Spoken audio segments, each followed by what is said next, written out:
ఈ టమోటాలో ఉండే లైకోపిన్ కంటిలో ఉండే రెటీనాను పాడవకుండా బాగా కాపాడుతుందట.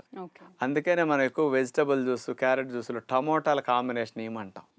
ఇది చాలా కంటికి మేలు చేస్తుంది, చూపు దెబ్బతినకుండా పిల్లలకు కూడా.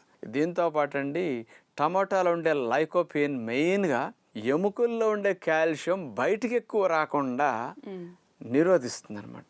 ఎముకల్లో ఉండే కాల్షియం బయటకు వస్తే ఎముకలు గుల్లబారిపోయి ఆస్టియోపోరోసిస్ సమస్య విరిగిపోతాయి. అందుకని ఎముకల్లో ఉండే కాల్షియం బయటకు రాకుండా ఎముకలు ఎక్కువ కాల్షియంని పీల్చుకుని గట్టిగా అందులో నట్టు పెట్టుకుని ఎముకలు పుష్టిగా ఉండేటట్టు ఈ లైకోపిన్ స్పెషల్గా బోన్స్కి భలే పనికి వస్తుందంట.